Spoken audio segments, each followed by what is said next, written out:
All right, I think we are live again. I apologize. We lost power. That's what happened. So I don't know if the other thing got posted. I don't know what happened. That was weird.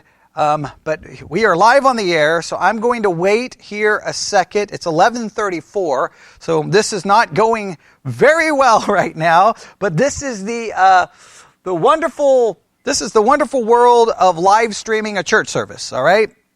So I'm going to wait. If for those listening, let me know if you are back and you are hearing me. That would be great. I'm waiting for people in the chat channel to let me know that they are listening and that I am alive on the air. I'm hoping that we're live. I'm waiting for some kind of confirmation. I'm back. Okay. So yes. All right. Okay. Here's the problem for those listening. Here's the problem. Yesterday this happened to me. I was doing a live broadcast. I was an hour into the live broadcast yesterday, 1 hour and 1 minute, and boom, power goes off. I'm sitting here in the dark. Power never came back on, and I sat here for a while, finally left, drove all the way back home. By the time I got back home, that podcast had already been distributed to every podcast platform on planet Earth, so there was no way to delete it. So I drove back here last night to then do part 2 so I could finish that podcast. I made a mistake probably. I wanted to I hooked everything up for the wireless mic so that I could give it a different feel, a different sound, just trying to keep changing things up to keep everyone's attention, make sure everyone's paying attention. But the negative thing is I can't see the computer screen. So if we stop broadcasting, because once the power goes off, sometimes the internet starts having some problems resetting. So if the internet stops working, I won't know. So, and I know a lot during the COVID-19 pandemic, I know there's been lots of discussions of some internet services having lots of problems with overload and things dropping out. So if something happens, I won't know it. So I am going to do my best to check the chat channel at some point because the last thing I want to do is sit here and preach for an hour to find out that there's no one listening because the internet's not working. That would be really sad. So if I'm using the other mic, I can literally look at the screen and know. So I may walk to the back of the church a couple of times during the sermon, so that I will know what's going on. So this is already very distracting, and I apologize, but let's jump in. Romans chapter 4. Open a Bible to Romans chapter 4 if you can, and we're going to jump right in. Now, I'm going to be very honest with you. This section of Romans chapter 4 is being very problematic to me, not in the study of it, but how to preach it. There's a big difference between studying a passage and then okay, how can I bring this to people and preach this in a way that would hopefully be beneficial? I'm going to move my mic up just a little bit. And that people get something other than just an academic pursuit of, hey, this is what this concept is, and that's what this concept is. There are times for that, like we did in Sunday school, looking at a textual variant, and was the first name of Barabbas Jesus. There's a time for that kind of thing, but there's also you can't just do that every single time. You've got to change it up. And trying to figure out how to preach this section, I've struggled with a little bit.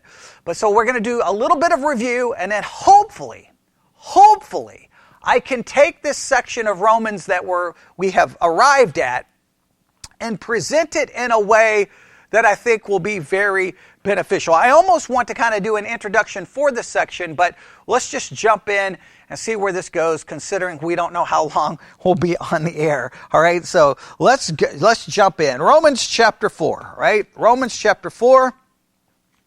Let's jump right in. If you remember the end of Romans chapter 3, the end of Romans chapter 3 was the doctrine of justification explained. They went into great detail explaining the doctrine of justification to us, giving us a very theological and doctrinal look at the subject, all right? So we think we already had it down, but Paul didn't want to stop there. He didn't want to just explain it. He wanted to illustrate it. And clearly the illustrations that he provides would have been of great significance to the Jewish readers, to the Jewish audience, because he uses two individuals to illustrate the doctrine of justification. He uses Abraham and he uses David. Abraham is the primary one he uses, but he throws David kind of in the middle of it, all right? So let's read and remind ourselves. Now, let's make this very important. This is very important. There are a lot of things in Romans chapter 4 that could cause us to take a detour, which we did a little bit when we saw circumcision, and we got a little bit about how some people believe circumcision is a direct correlation to infant baptism, and we talked about that, and I ended up doing, I think, 4 hours of broadcast on the subject. We went all in, so all of that is available, but today I don't want to take any detours. I want us to really focus in on what this section is about. So let me state it loud and clear. This is a section where Paul is illustrating the doctrine that he has taught in the end of chapter 3 about justification. He is illustrating it. So there's a lot of things here we could get into, but if we're not careful, we're going to miss the major point. So let's start in chapter 4, verse 1. What shall we say then? Let me get a drink of water before I lose my voice here. All right. What shall we say then? That Abraham our father, as pertaining to the flesh, hath found. All right, so he's kind of bringing up a question. So if we study Abraham, if we do a little research in Abraham, what are we going to discover that he found according to the flesh? Well, verse 2, for if Abraham were justified by works, he hath whereof to glory, but not before God. He almost, if you read this, it's almost like Paul's like, hey, what did we discover about Abraham? And then he almost assumes that the answer is going to be something like, well, obviously Abraham was justified by works. I mean, look at what he did. And look how great of a man he was. And so then he almost then intercepts that way of thinking by throwing out the fact that if Abraham was justified by works, he hath whereof to glory, but not before God. Right? If Abraham was justified by works, he could glory, but it wouldn't be before God. Next verse, verse 3. For what saith the Scripture? So he's like, okay, we have all of our theories, we have all of our ideas, but what does the Scripture say? What does the Scripture say? Very simple. Abraham believed God, and it was counted unto him for righteousness. Now to him that worketh is the reward not reckoned of grace, but of debt. But to him that worketh not, but believeth on him that justifieth the ungodly, his faith is counted for righteousness. So the first thing you need to remember is this: Abraham was justified by faith and declared to be righteous by faith. We've already established that in chapter 3. Of how this occurs, we are justified by faith and declared to be righteous by faith. Same is true of Abraham, but this is what I want you to really make sure you remember. Abraham wasn't justified by works. Romans chapter 4, verses 1 through 5 wants us to understand that Abraham was not justified by works. He wasn't. He believed God and was counted righteousness. Righteousness was accredited to him because of his belief in God. All right? Now, there's a lot more I could say there, but I'm looking at the clock, and we're never going to get done if I re-preach all of this. So he goes from Abraham. So there's Abraham. Abraham wasn't justified by works. He makes that very clear. So then he says, okay, here's this truth. Abraham wasn't justified by works. Now I want to illustrate to you the blessing that comes from being justified apart from works, without works. There is a blessing that comes from this. And I'm going to illustrate this to you by going to David. He's going to turn to David, which makes this very powerful. All right. Look what verse 6. Even as David also described the blessedness of the man unto whom God imputeth righteousness without works, saying, Blessed are they whose iniquities are forgiven and whose sins are covered. Blessed is the man to whom the Lord will not impute sin. So in Romans chapter 4, verses 6 through 8, we see the blessing of this truth. We see the blessing of this truth. It is a blessing that we are justified by faith alone. It is a blessing that we are not justified by works. There is a great blessing in this. And David illustrates it. David declares it. And if anyone could declare it, it would have to be David. Because if justification was by works, David would have been dismissed, thrown out, and would be done. But David committed horrific sins that everyone views as horrific, that everyone views as disqualifying, that everyone wouldn't want anything to do with the man, that everyone would want the man booted from everything. Yet, here is a man that is declared to be a man after God's own heart, and he tells you the blessing of not being justified by works, but justified by faith alone. That is very important. So we see that in Romans chapter 4, verses 6 through 8. Then, in Romans chapter 4, starting at verse 9, he continues this line of reasoning. Here's Abraham. He wasn't justified by works. Here's David showing us that there's a great blessing in not being, that is true, that we're not justified by works. Then he continues to, now he moves the argument forward, verse 9, cometh this blessedness then upon the circumcision only, or upon the uncircumcision also? For we say that faith was reckoned to Abraham for righteousness. So now he comes along, he's going to move this forward. Okay, so this blessedness, how blessed this is, well, did this come upon the circumcision only, or upon the uncircumcision? So how do you get this blessing? Is this blessing only for those who are circumcised or for those uncircumcised? Very important question. So because he's going to use this question to build up another important point about justification. He says, how was it then reckoned when he was in circumcision or in uncircumcision? Not in circumcision, but in uncircumcision. And he received the sign of circumcision, a seal of the righteousness of faith, which he had yet being uncircumcised, that he might be the father of all them that believe, though they be not circumcised, that righteousness might be imputed unto them also. And the father of circumcision to them who are not of the circumcision only, but who also walk in the steps of that faith of our father Abraham, which he had being yet uncircumcised. All right, now what do we get from this section? Now we got into that whole discussion about infant baptism, but here's what I want you to get from this. Romans chapter 4, 9 through 12, Abraham wasn't justified by circumcision. So let's go through this again. Romans chapter 4, 1 through 5, Abraham wasn't justified by works. Number 2, the blessing of this truth is seen in David's life, Romans chapter 4, 6 through 8. Next, Abraham wasn't justified by circumcision. Romans chapter 4, 9 through 12. Abraham wasn't justified by circumcision. That's very key, very important. Circumcision didn't matter. And we know this from the chronology. Abraham is declared righteous way before the circumcision is instituted, and that is key. So if someone comes along and tries to make an argument for infant baptism, especially being a sacrament and saving a baby, and try to connect it with circumcision, sorry, doesn't work. Circumcision didn't save.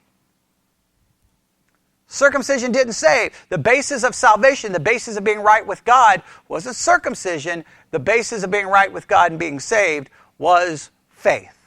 All right, now that brings us to the next section. All right, this one, there's a lot here. We're just going to see how far we can get. All right, here we go. Verse 13. For the promise that he should be the heir of the world was not to Abraham or to his seed through the law, but through the righteousness of faith. Now he's going to move on, and he's going to bring up this idea of law. And he wants us to understand that this promise, he focuses on one promise here. He focuses on this promise that he should be the heir of the world was not to Abraham or to his seed through the law, but through the righteousness of faith. That this promise here was connected to his faith, not to law. Now, you've got to remember, even with Abraham, the Mosaic law is not even established yet.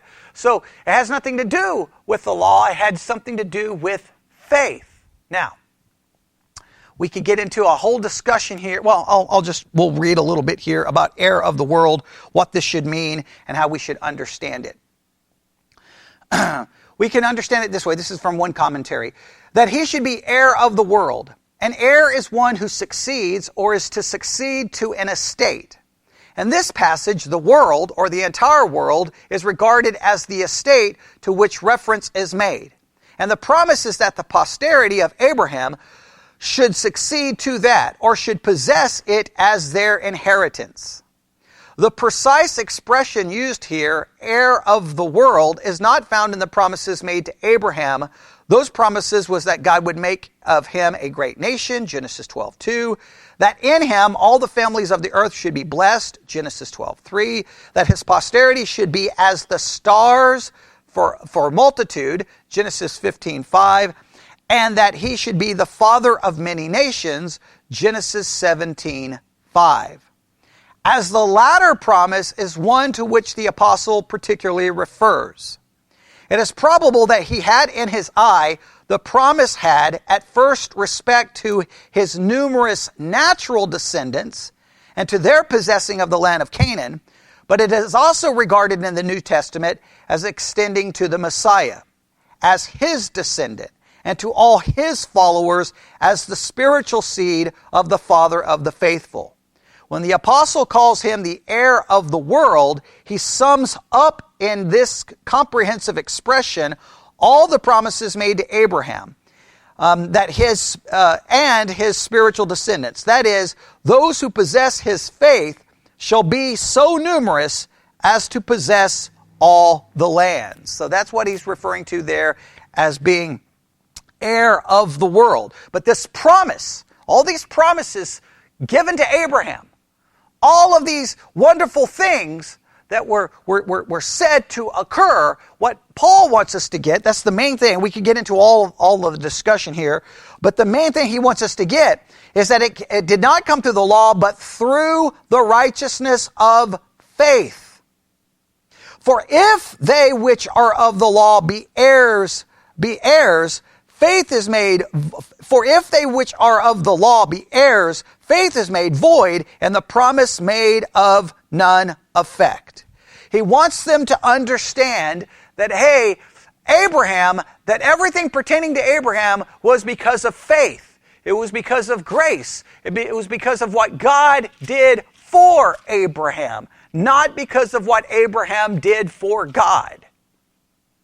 He's really trying to establish this. And again, you can probably kind of feel, even trying to preach this, it's not easy to preach in a typical sermon. It's like you just kind of have to work through this. So, but stay with me, because I think there's a very important point coming, all right? Just stay with me so we get this. So in these verses, this is the point I want you to get. Let me review everything that we've got so far. All right? Here's what I want you to get so far. Abraham wasn't justified by works, Romans 4:1-5. The blessing of this justification is seen in the life of David, Romans chapter 4:6-8. Abraham wasn't justified by circumcision, Romans chapter 4:9-12. Abraham wasn't justified by the law, Romans chapter 4:13-15. Abraham wasn't justified by the law, Romans chapter 4:13-15. Let me read those verses again. For the promises that he should be the heir of the world was not to Abraham or to his seed through the law, but through the righteousness of faith. For if they which are above the law be heirs, faith is made void, and the promise is made of none effect. Because the law worketh wrath, for where no law is, there is no transgression. Right? So, in other words, this is what the law does. The law brings about wrath, brings about transgression. Wherever the law shows up, wrath and transgression, because we're all going to transgress it. We're all going to violate it. We're all going to violate it. We're all going to violate it. So if the promises to Abraham were by faith, then they had nothing to do with the law. Now this raises all kinds of questions then, because we get into this whole dispute that, hey, Israel messed up, so they're done. They're thrown out. Okay? It's no longer to the physical descendants. All the promises are now over to quote-unquote spiritual Israel, and physical Israel is just done away with. Well, if that's the case, then it was by law. If it was by faith, then those promises still pertain. All right? Yeah, I mean, that gets into a whole discussion there. The whole beauty of this entire story is that it was by faith. It was by faith. And the righteousness that comes from that faith, that's imputed. A righteousness foreign to that, not based off Abraham's ability to do everything perfectly, because we know he didn't do everything perfectly. Now, Paul seems to describe him as doing everything perfectly, and we could ask why, and I think there's an explanation to that. All right, now, this brings us to verse 16 and 17.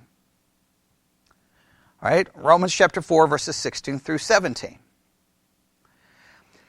Therefore, it is of faith, that it might be by grace, to the end of the promise might be sure to all the seed, not only which is of the law, but also to that which is of the faith of Abraham, who is the father of us all. Now, this is very important. Again, this whole argument is building. I know it's very academic. I know it's not very practical. I know that. And this is the test, I think this is why in the Bible study guide that I get and Miss Gussler gets, if you look at it, they skip this section. They skip this section. Because I think they knew trying to just articulate this would just be very tedious. Like, here's this fact, and people would be like, where's the practical implications in this? I just want you to understand, here is the practical implication. I want to drive this point home.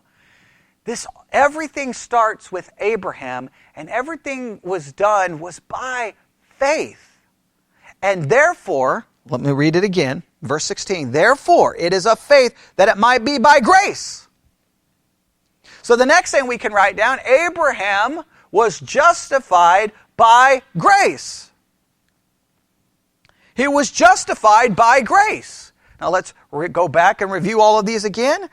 Abraham was justified by faith and declared to be righteous. Okay, that's not really in our number. That's the overall principle. I just keep stating that. But the things I want you to have written down are, number one, Abraham wasn't justified by works. Number two, the blessing of this justification is seen in the life of David. Number three, Abraham wasn't justified by circumcision. Number four, Abraham wasn't justified by law. And then, in Romans chapter 4, verses 16 and 17, we see that Abraham was justified by grace. And let me read it again. Therefore, it is of faith that it might be by grace. To the end the promise might be sure to all the seed, not to that only which is of the law, but to that which is also of the faith of Abraham, who is the father of us all. Please note, it's by grace. It's faith. It's of faith. If it's of faith, it's got to be by grace, because in other words, we didn't do anything.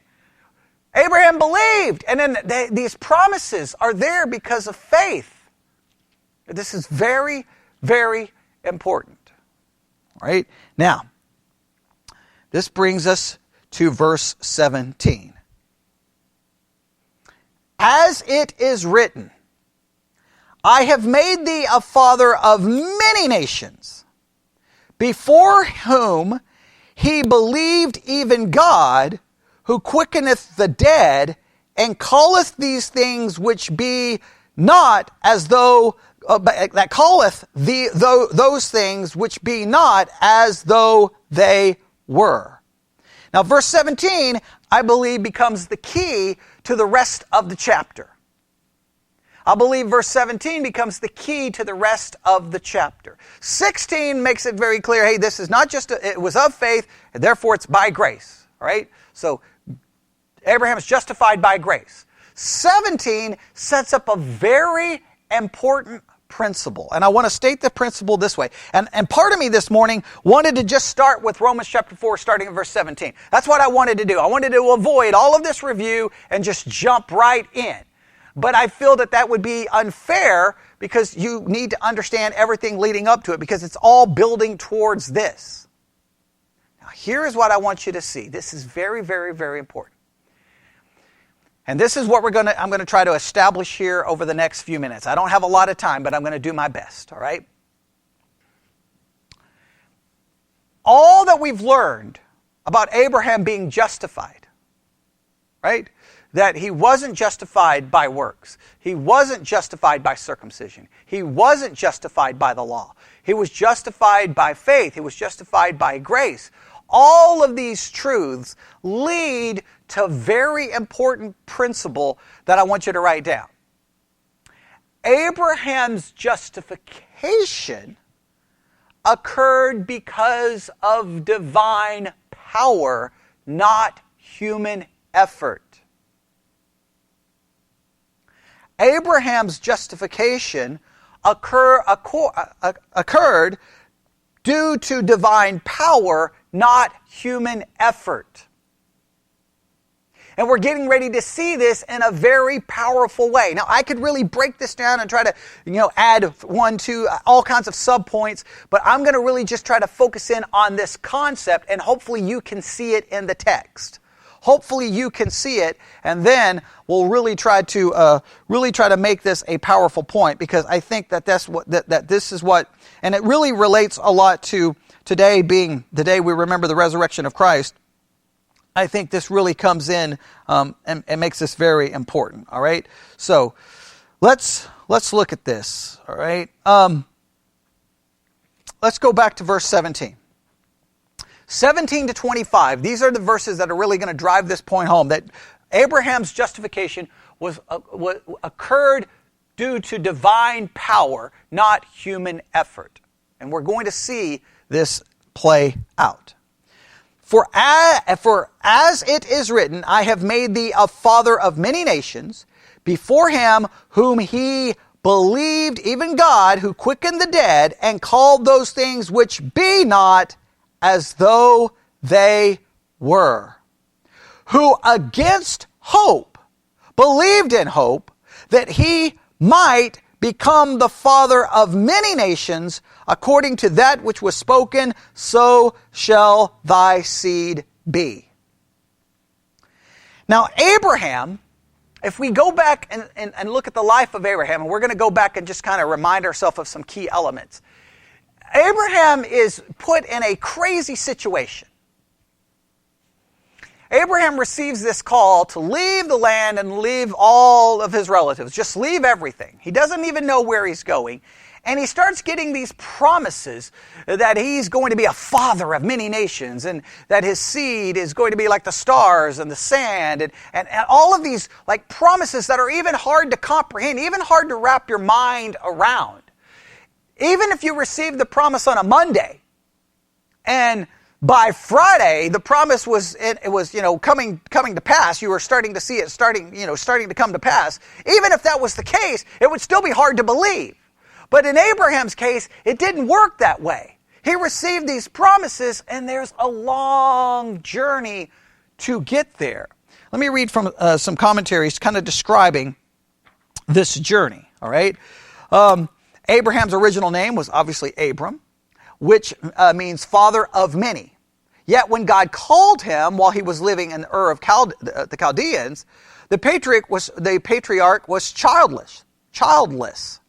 By the time he left Haran, after the death of his father, Abraham was 75 years old and still without children.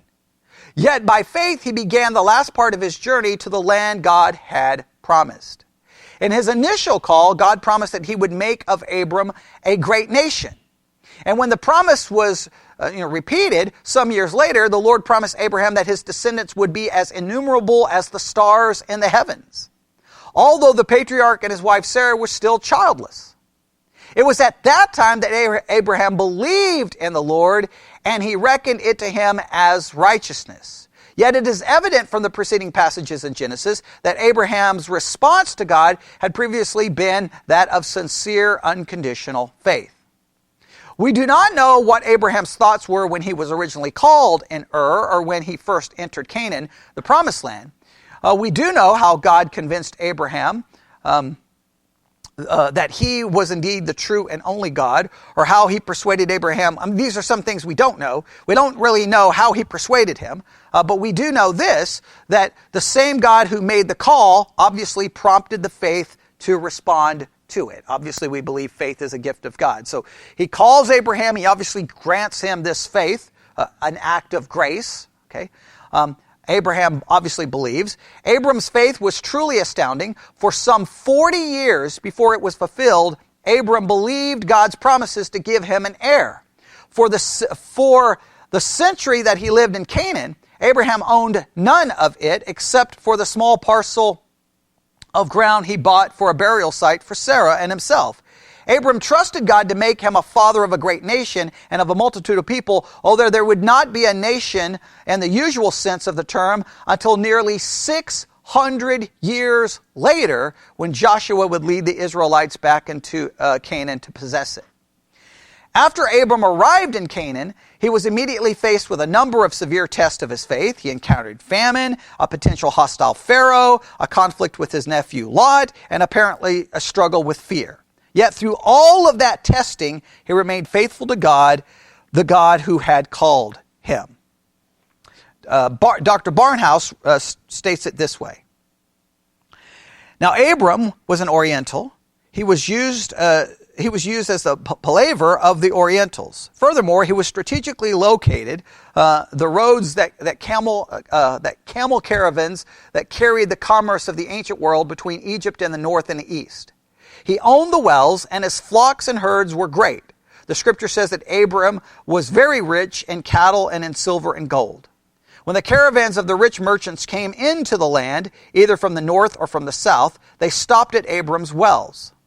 The servants of Abram took good care of the needs of the camels and the servants of the traders. Food was sold to the travelers, and in the evening time the merchants would have come to Abram's tent to pay their respect.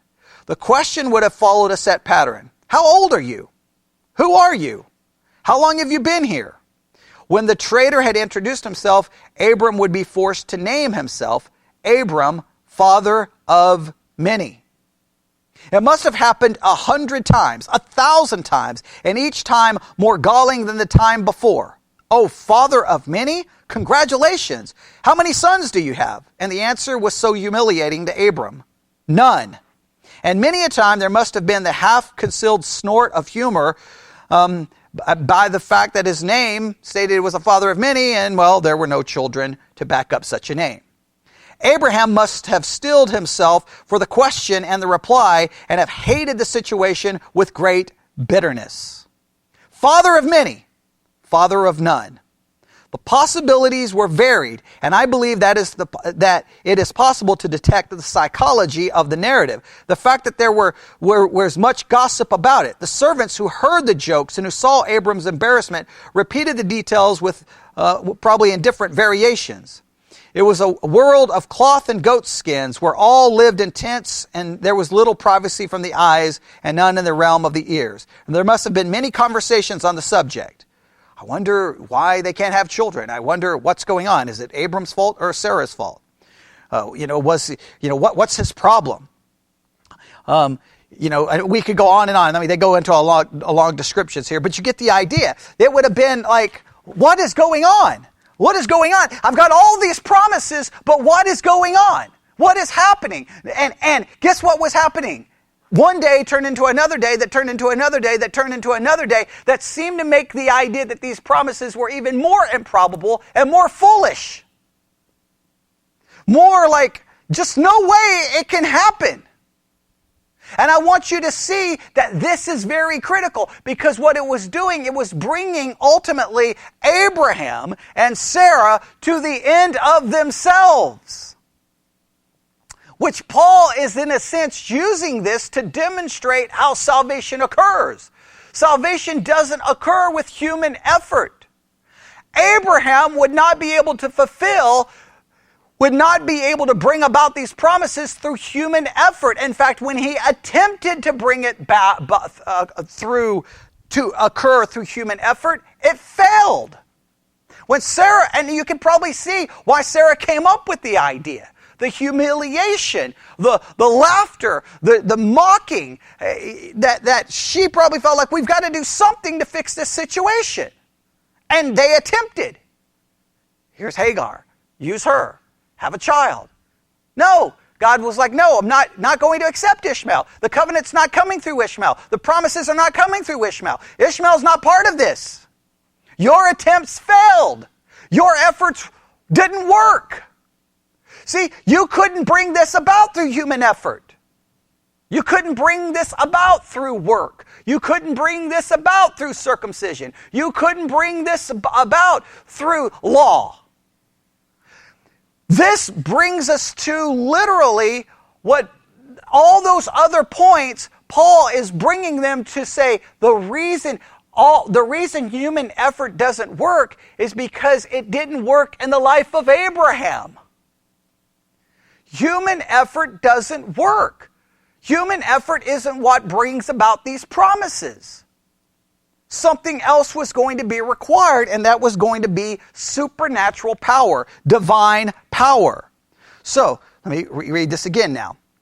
As it is written, I have made thee a father of many nations. Before him, whom he believed, even God, who quickened the dead, and calleth those things which be not as though they, if I can read this again, who quickened the dead, and calleth those things which be not as though they were.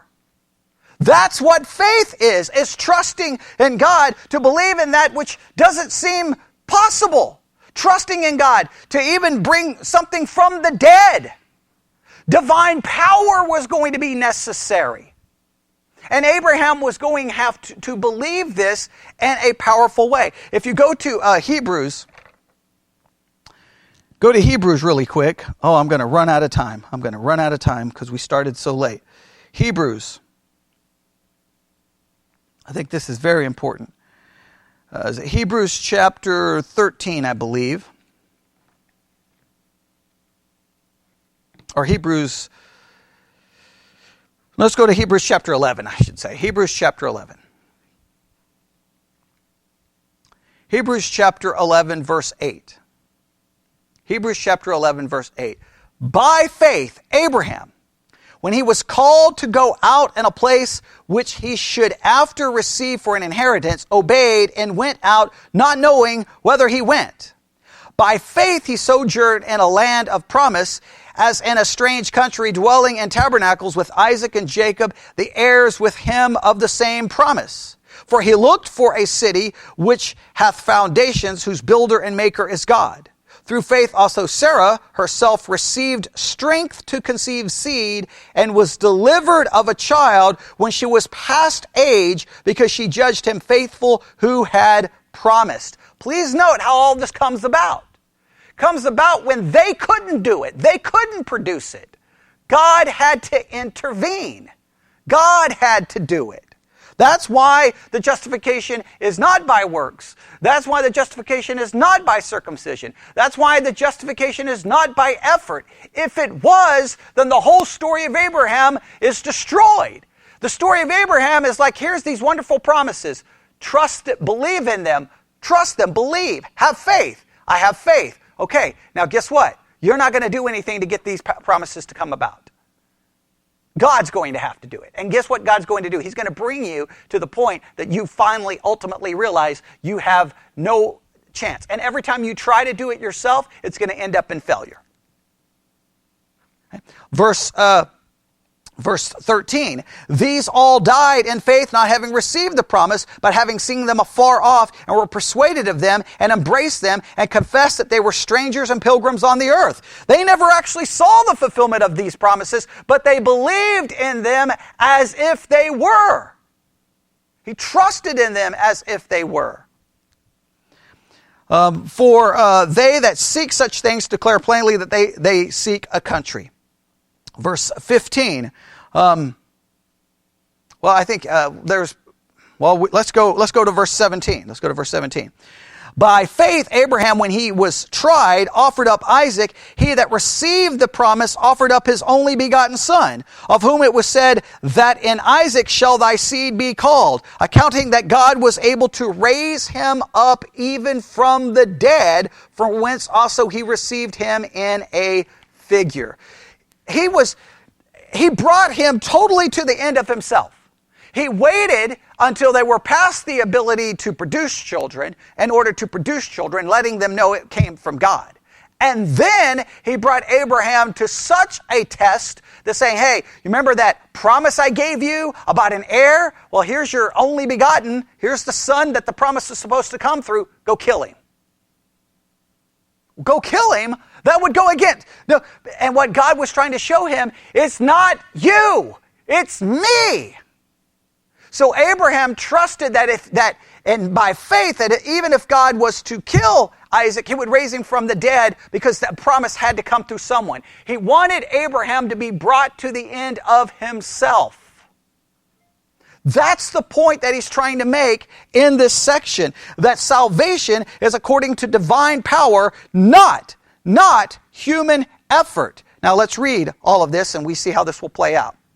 Verse 17, as it is written, I have made thee a father of many nations, before him whom he believed, even God, who quickeneth the dead, and calleth those things which be not as though they were. I want you to hear that. Who quickeneth the dead, and calleth those things which be not as though they were. Verse 18, who against hope believed in hope, that he might become the father of many nations, according to that which was spoken, so shall thy seed be. So against all hope, against anything that seemed possible, he believed. That is salvation by faith. It's not salvation by faith plus I wonder, see what I can do. No, he had to believe in hope when there was no hope. Verse 19, and being not weak in faith, he considered not his own body now dead when he was about 100 years old, neither yet the deadness of Sarah's womb. Now if we go back to Genesis, let's make it very clear. They laughed. They didn't believe. They doubted. And what they did was wrong, and they did doubt, and they did not always have good faith. But listen, this is a very important principle. Having a struggling faith, having a questioning faith, even having a doubting faith is not the same thing as having no faith. They questioned, they doubted, but they still had faith. They still were trusting God. They were still believing God. They were weak at times. They doubted at times. They questioned at times. They feared at times. They lied at times. They came up with their own solutions at times. But no matter their doubt, no matter their fear, no matter their solution, it was all not based on their effort and power. It was based on the power of God. Salvation is not based on your power, your ability, but on a divine power. And what is a great illustration of this in the life of Abraham? He waited until, in a sense, their body was dead. Their body was dead and being able to produce that from which the promise would come. He waited to the point, God waited until it was impossible for them to produce anything related to the promise. He waited until it was impossible for them to even see the fulfillment of the promise. Because he wanted to demonstrate. And Paul's taking this and saying, guys, this is how salvation works. Not your efforts. And now you can go back and look at all the efforts he's just outlined. Not in works, not in circumcision, not in law, but by grace. Abraham. They could not do it. He brought them to an end of themselves. And here, and again, there's some powerful statements right here. Verse 17. We read it again. As it is written, I've made thee a father of many nations before him whom he believed, even God, who quickeneth the dead and calleth those things which be not as though they were. Right? That's the thing. You've got to trust in a God who can do those things, who can bring about the dead, who can make things that are not as if they were. And you've got to believe as if they were, even though you don't see them. That's what Abraham had to do. He had to walk by faith and not by sight. He was going to a city, he was going to a land he didn't understand, a city, all these things. He had to believe them because he had trust in a God who can bring about, who can raise the dead, who can bring back someone from the dead, who can bring life out of death.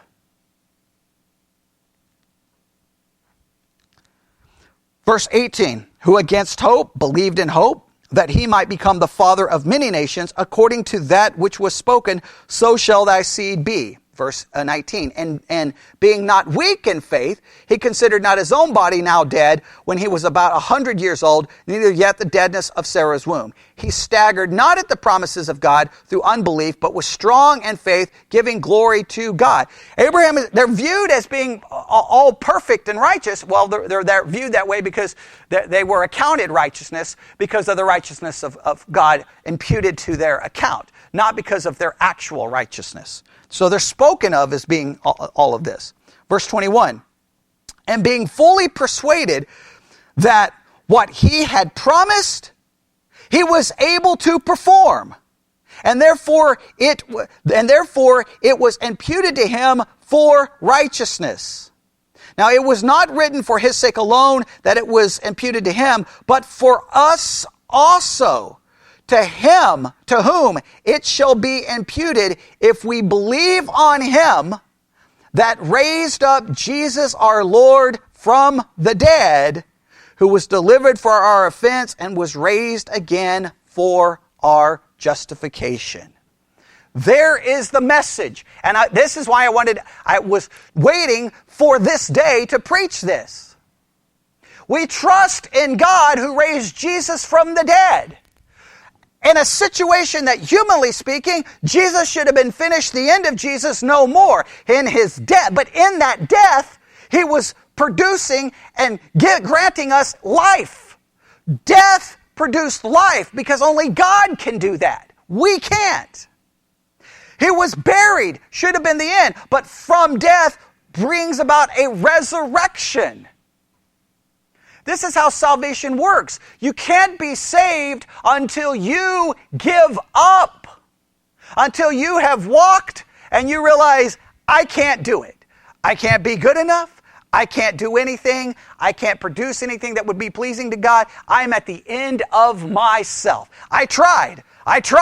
I found a Hagar. It didn't work out. I produced an Ishmael. It didn't work out. I tried this. I was in my tent laughing when I heard the promises. I made fun of it all. Didn't think any of it worked. And then finally I realized I can't do it. I'm weak. I'm dead. My body is dead. My attempts are dead. My abilities are dead. I'm going to trust God. When we trust in God who can raise Jesus from the dead, then we experience the divine power of God, which produces salvation. It is completely apart from us. That is the whole story of Abraham. That's the last part of this section. Is Abraham was justified by divine power, not human effort. Not human effort. I'll end with reading from a commentary on this. These verses are an expansion of one phrase. Now, he's talking about verses 18 to 25. These verses are an expansion of one phrase in Romans 4:17, who quickeneth the dead. All right? That's the point. That's why I told you I think verse 17 is the key. Paul saw the rejuvenation of Abraham's body as a picture of resurrection from the dead. And then he related it to the resurrection of Christ. Resurrection Day, today. One reason why God delayed in sending Abraham and Sarah a son was to permit all their natural strength to decline and then disappear. It was unthinkable that a man 99 years old could beget a child in the womb of his wife who was 89 years old. From a reproductive point of view, both of them were dead. But Abraham did not walk by sight, he walked by faith. What God promises, he performs. All he needed to do is believe. Abraham's initial faith in God, as recorded in Genesis 15, did not diminish in the years that followed. In Genesis 17 and 18, Abraham was strong in faith. It was that faith that gave him strength to beget a son in his old age. It was by faith that it happened. The application to salvation is clear. God must wait until the sinner is dead and unable to help himself before he can release his saving power. As long as the lost sinner thinks he is strong enough to do anything to please God, he cannot be saved by grace. It was when Abraham admitted that he was dead that God's power went to work in his body. It is when the lost sinner confesses that he is spiritually dead and unable to help himself that God can save him. The gospel is the power of God unto salvation. The gospel is the power of God unto salvation because of the resurrection of Jesus Christ from the dead. All right? Now, that's what I want you to see. All of Paul's arguments, and I know that was tedious to get to, and I wanted to just jump right in, but I want you to see the picture today. We can walk around saying, yes, today Jesus rose from the dead. Yes, Jesus rose from the dead. And it is amazing that he rose from the dead. But I want you to understand, the God who can quickeneth the dead, the God who can speak of things that are not as if they are, the God who can bring things that are not into existence. The whole resurrection of Christ screams to us, listen, that we must trust in the power of God who can raise the dead to raise us from our death, from our deadness. Salvation is not anything we can do. How do you know? Look at the life of Abraham. Here's all these promises. Yes, I believe. Okay, are you sure you really believe? Because I think you still may be holding on to what you can do. Now, he believed, obviously he had faith because he was counted righteous. But then there's this process that takes place.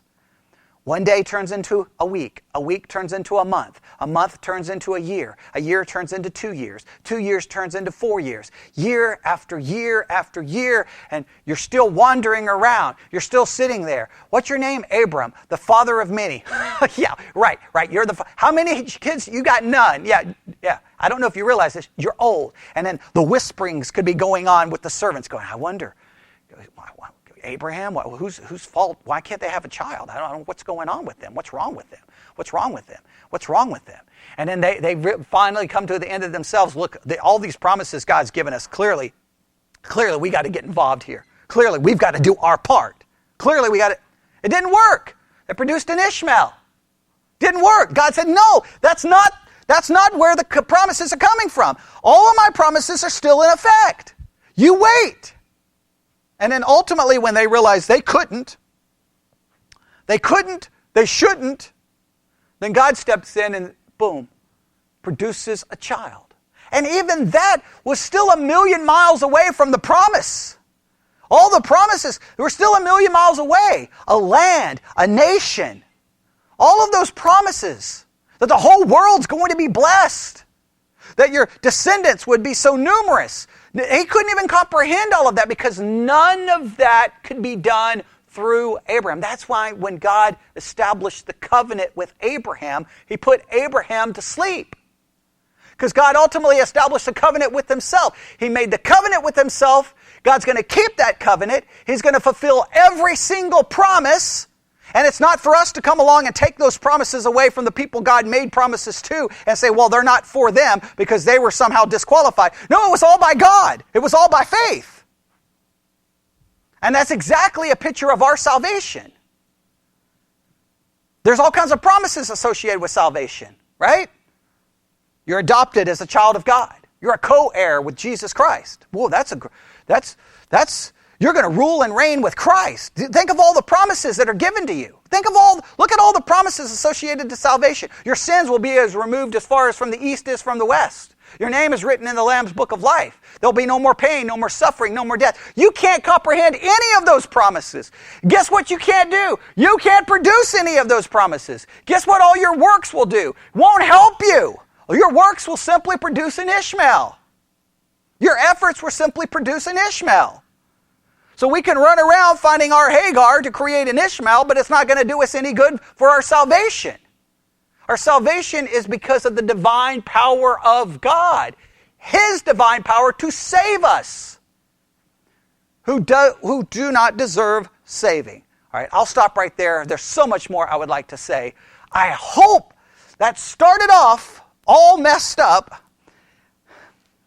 Here, I'm gonna make an illustration here. This sermon started off all messed up. We started the service, boom, all fell apart. Power goes off, have to restart. Trying to restart, I'm all discombobulated.